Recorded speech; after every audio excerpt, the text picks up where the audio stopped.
RKB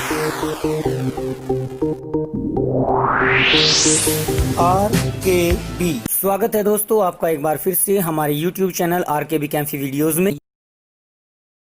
परमाणु संरचना chapter हमारा एनसीईआरटी बुक के अभ्यास के प्रश्नों के साथ अंतिम चरण में पहुंच चुका है, जिसमें हमने लगभग आपके सामने 55 प्रश्न प्रस्तुत कर दिए हैं। उनका सॉल्यूशन आपने समझ लिया है। आज हम आपके सामने लेकर आए हैं क्वेश्चन नंबर 56 और उससे आगे के प्रश्न। तो आइए लेकर चलते हैं हम क्वेश्चन नंबर 56 को। देख लेते हैं क्वेश्चन नंबर 56 में क्या कहा गया है।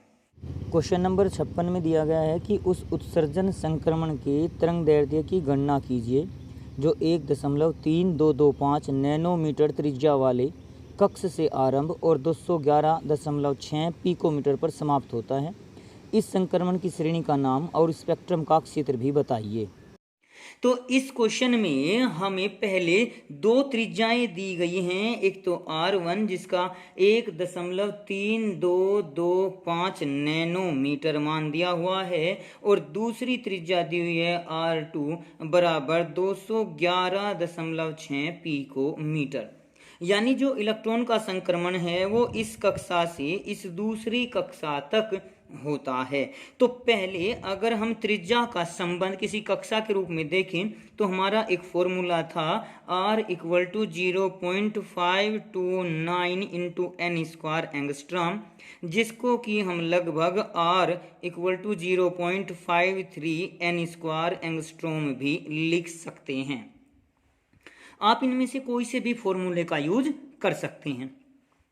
तो जब हमें R1 दी हुई है 1.3225 और ये हो जाएगा 0.529 इंटू n1 स्क्वायर रखेंगे तो यहाँ से n1 स्क्वायर का मान निकाला जा सकता है 1.3225 अपॉन 0.529 के बराबर आ जाएगा।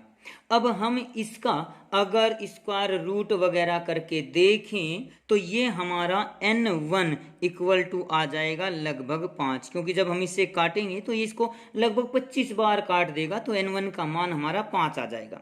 इसी प्रकार से अब जो हमारी दूसरी त्रिज्या दी गई है R2 तो ये आपका लग सकते हैं हम 211.6 बराबर 0.529 इंटू n2 स्क्वायर। तो यहाँ से n2 स्क्वायर बराबर जाएगा 211.6 बटा 0.529।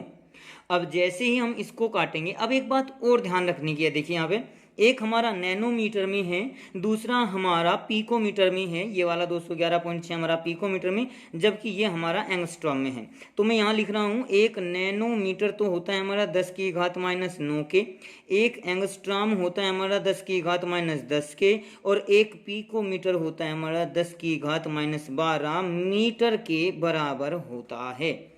तो जैसे ही आप ये मीटर, पिकोमीटर, एंगस्ट्रॉम वगैरह वगैरह रखोगे तब यहाँ पर, क्योंकि यहाँ देखिए ये नैनोमीटर में दिया है 10⁻⁻9, ये आपका एंगस्ट्रॉम में दिया हुआ है तो 10⁻−10 रखेंगे तब जाके 5 आएगा।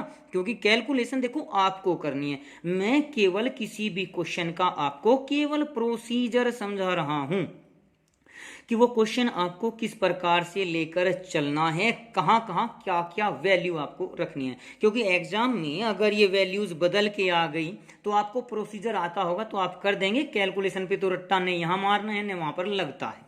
तो इस प्रकार से आप इस n2 को भी लेकर चलेंगे। जैसे इसे पिकोमीटर में रखेंगे तो 10⁻−12 और ये एंगस्ट्रॉम है तो 10⁻10। यहाँ से n2 का जो मान आ जाएगा वो कैलकुलेट होकर, देखिए ये n2 स्क्वायर था तो जब हम इसकी वैल्यू कर देंगे तो ये 4 आ जाएगा, इसको काट के आपका ये n2 की वैल्यू 2 आ जाएगी। तो सीधे से रूप में हम कह सकते हैं कि इलेक्ट्रॉन का संक्रमण n बराबर 5 से n बराबर 2 में होता है। तो इस क्वेश्चन में एक तो ये कहा कि संक्रमण की श्रेणी का नाम और उसका अक्षेत्र बताना है। तो n बराबर 2 में जैसे आपको बताया गया है तो ये श्रेणी हो जाएगी बामर श्रेणी, क्योंकि अगर किसी भी कक्षा से इलेक्ट्रॉन दूसरी कक्षा में आता है तो वो बामर श्रेणी कहलाती है। पहली कक्षा में आता तो वो लाइमन हो जाती। अब बामर श्रेणी सदैव हमें दृश्य प्रकाश में प्राप्त होती है। अब ये भी पता चल गया। वैसे तो हमने इन दोनों श्रेणी का नाम और जो इसका स्पेक्ट्रम क्षेत्र है वो दोनों आपको बता दिए, लेकिन अब ये सिद्ध कैसे किया जाएगा कि ये दृश्य प्रकाश में ही आता है। तो दृश्य प्रकाश की जो एंगस्ट्रॉम में तरंगदैर्ध्य होती है वो लगभग 3800 से लेकर एंगस्ट्रॉम से लेकर लगभग आपकी 8000 एंगस्ट्रॉम के बीच होती है। अब यहाँ पर हमारा एक फॉर्मूला था 1/लैम्डा equal to Rydberg constant into 1/n1² minus 1/n2 square के रूप में। यहाँ ये ध्यान रखना कि ये n1 लिया जाएगा और ये n2, यानी जिस कक्षा में संक्रमण होता है वो और जिस कक्षा से संक्रमण होता है वो। तो देखिए यहाँ पर वैल्यू रखेंगे तो r की वैल्यू होती है 1.09 गुणा 10⁻7। दशमलव के 2 अंकों तक हमने r का मान लिया है, वैसे आगे भी 9, 6, 7, 9 वगैरह वगैरह होता है। तो 1.09 हमारी कैलकुलेशन आसान हो जाएगी। और इंटू 1 यहाँ रखेंगे 2 स्क्वायर और माइनस 1/5 स्क्वायर।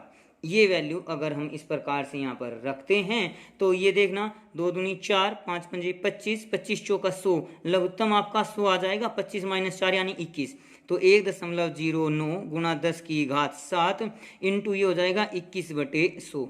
समझ में आ गया होगा, अगर नहीं आया तो एक बार देख लीजिए। ये 1/4 माइनस 1/25 हो जाएगा, जिसका कि लघुत्तम हम 100 कर सकते हैं। 25 से कम 25 माइनस 4 कम 4। अब आपकी समझ में शायद क्लियर हो गया होगा। अब जैसे इसको गुणा भाग करेंगे तो ये जो आपका 1/लैम्डा की वैल्यू हमारी चली हुई है ये टोटल आ जाएगी 2.303 गुणा 10⁻6 प्रति मीटर के बराबर।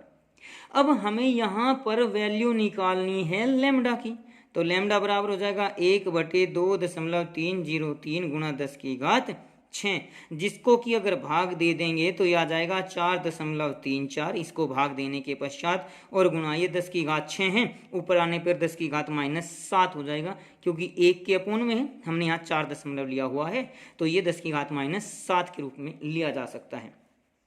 जिसको कि -7 से अगर हम नैनोमीटर में बदलें तो ये हो जाएगा 434 नैनोमीटर। एंगस्ट्रॉम में बदलेंगे तो 4340 एंगस्ट्रॉम हो जाएगा। और देखना यहाँ कितना आया था हमारा 3800 से 8000 एंगस्ट्रॉम, और यहाँ हमारा 43, 3800 से ज़्यादा 8 से कम, यानी इसके बीच में कहीं ना कहीं ये प्लेस मिल जाएगा इसका। तो ये दृश्य प्रकाश की ही तरंगदैर्ध्य है। तो इस आधार पर हम कह सकते हैं कि जो ये हमारा क्वेश्चन है ये प्रकाश के दृश्य प्रकाश के भाग में ये श्रेणी पड़ती है। अब इसके बाद हम क्वेश्चन नंबर लेकर चलते हैं 57।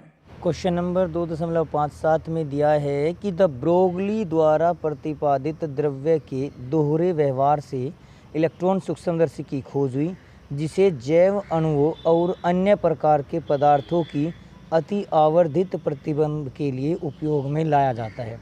इस सूक्ष्मदर्शी में यदि इलेक्ट्रॉन का वेग 1.6 गुणा 10⁻6 मीटर प्रति सेकंड है तो इस इलेक्ट्रॉन से संबंधित द ब्रोगली तरंगदैर्ध्य की गणना कीजिए।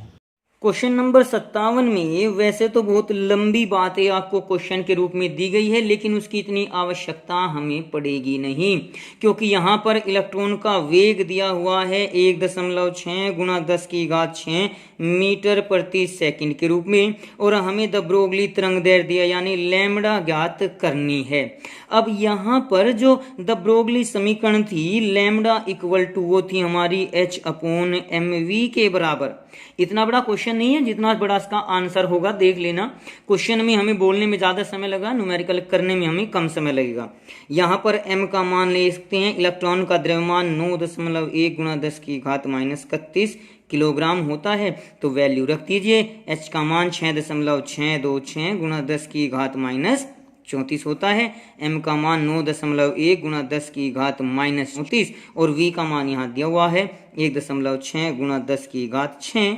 अब जैसे ही इस सब को कैलकुलेट करेंगे तो यह आ जाएगा 4.55 गुणा 10⁻10, जिसको कि आप एंगस्ट्रॉम में लिख सकते हैं। ये यहाँ पर आंसर मीटर में आएगा, इसको आप 4.55 एंगस्ट्रॉम लिख सकते हो, या 455 पिको मीटर में भी इसको लिख सकते हो।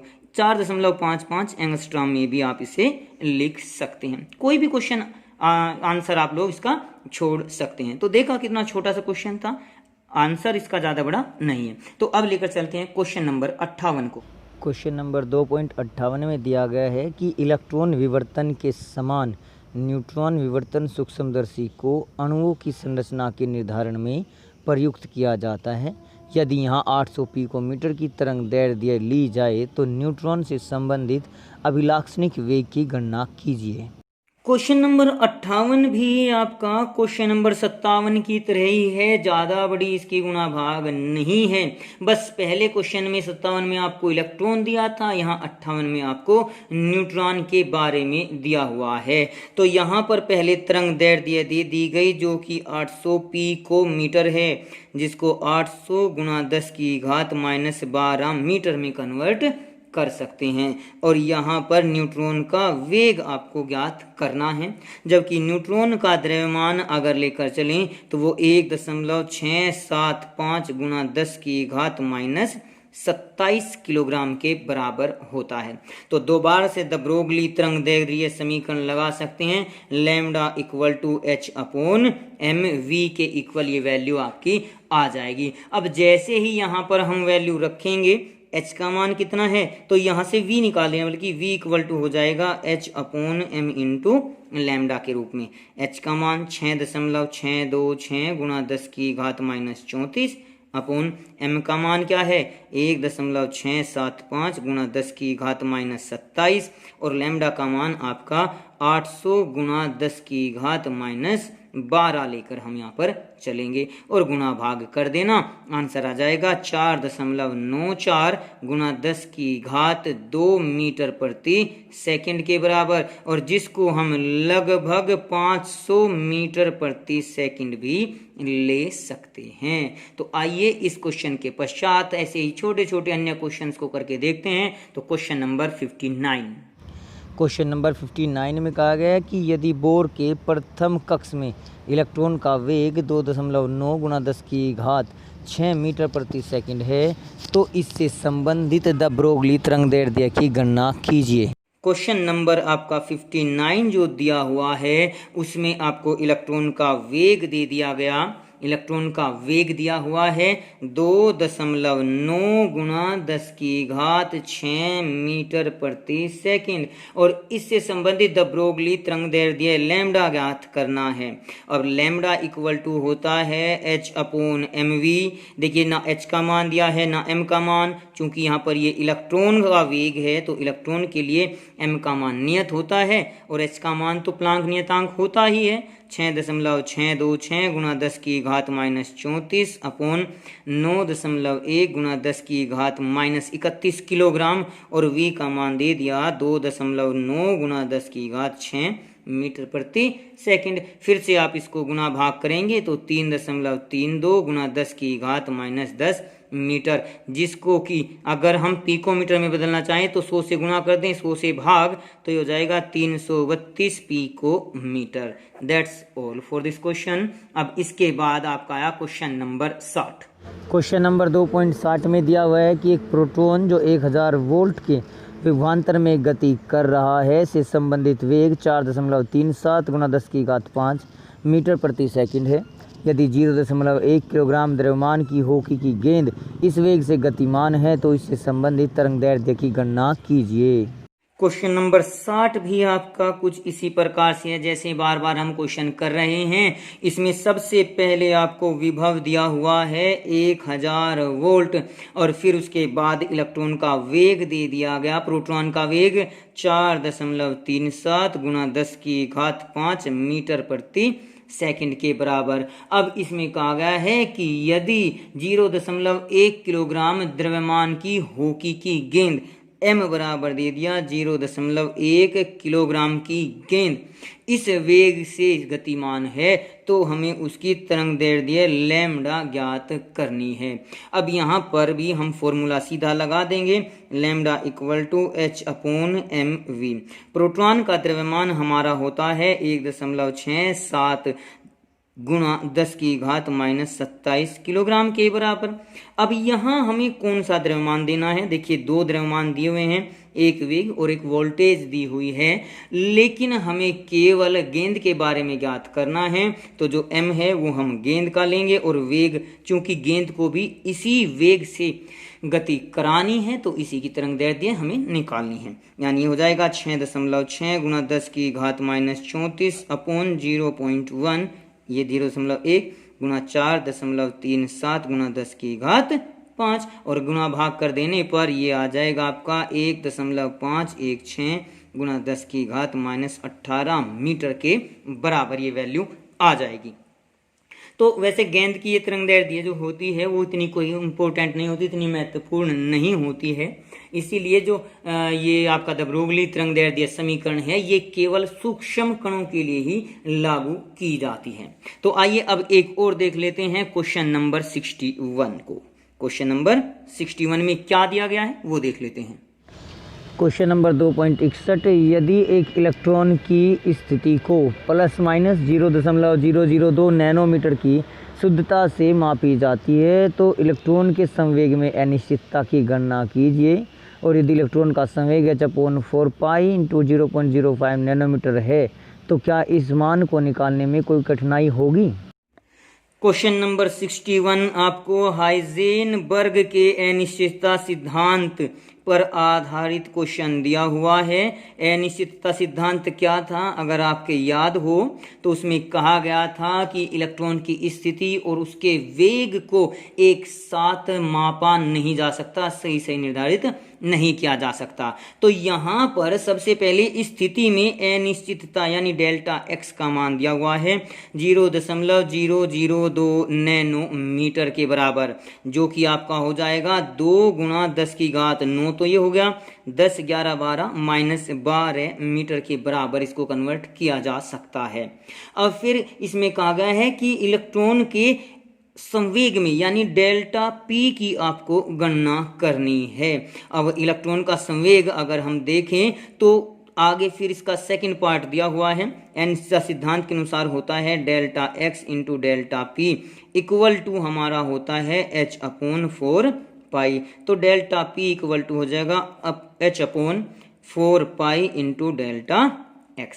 h का मान 6.626 गुणा 10 की घात -34, 4 पाई का मान 3.14 और ये डेल्टा x का मान हो जाएगा 2 गुणा 10 की घात -12 के बराबर। गुणा भाग कर दीजिए, डेल्टा p का मान आपका जाएगा 2.638 गुणा 10 की घात -23 के। अब डेल्टा p का मात्रा क्या होता है संवेग का, ये होता है किलोग्राम मीटर प्रति सेकंड के बराबर हो जाता है। अब यहाँ तक तो आपका इस क्वेश्चन का पहला पार्ट हो गया। अब इसके पश्चात इलेक्ट्रॉन का संवेग और दिया गया है। क्वेश्चन में आगे कहा गया है कि यदि इलेक्ट्रॉन का संवेग यानी delta P equal to h/4 pi into 0.05 nanometre हो तो क्या इस मान को निकालने में कोई कठिनाई होगी। देखिए हमने पहले भी यही क्वेश्चन लगाया है, यही फॉर्मूला लगाया है, तो इस पे भी h का मान निकाल कर देख लीजिए। 6.626 गुणा 10 की घात -34 अपॉन 4 पाई का मान 3.14 और 0.05 गुणा 10 की घात -9। कैलकुलेट कीजिए, गुणा भाग कीजिए, गुणा भाग करने पर ये वैल्यू आ जाएगी 1.055 गुणा 10 की घात -24, जो कि अभी हमने पहला मान निकाला था 2.638 गुणा 10 की घात -23 के बराबर। इसका मतलब भी किलोग्राम मीटर प्रति सेकंड आ जाएगा। ये भी हमारा डेल्टा पी अभी जो आपका 0.002 नैनोमीटर की स्थिति के अनुसार अनिश्चितता थी उसके अनुसार हमने ये वैल्यू निकाली। तो अब इसके अनुसार कहा है क्या इस मान को निकालने में कोई कठिनाई होगी, तो बिल्कुल, क्योंकि यह जो वैल्यू हमारी आई है ये डेल्टा पी से कम है, तो इस कारण वास्तविक संवेग को परिभाषित नहीं किया जा सकता। हम इसके द्वारा वास्तविक संवेग का मान नहीं निकाल सकते, तो इसको हम डेल्टा P2 मान सकते हैं। तो डेल्टा P1 का मान जो होगा वो बड़ा है डेल्टा P1 2 से, इसलिए इसकी व्याख्या नहीं की जा सकती। तो आज की वीडियो में हमने आपको 61 तक क्वेश्चन कंप्लीट करा कर दे दिए हैं। अब इसके बाद आपके कुछ मात्र क्वेश्चन बचे हैं जो कि हम अगली वीडियो में आपके सामने प्रस्तुत करेंगे। उम्मीद करते हैं कि अगली वीडियो में इस चैप्टर के सभी आंकिक प्रश्न समाप्त कर दिए जाएं। तो आज की वीडियो के लिए आपका धन्यवाद। आज की वीडियो में बस इतना ही। अगली वीडियो प्राप्त करने के लिए हमारे चैनल को सब्सक्राइब करें, वीडियो को लाइक करें और अगर वीडियो अच्छी लगे तो कमेंट्स करें और दोस्तों को भी शेयर करें।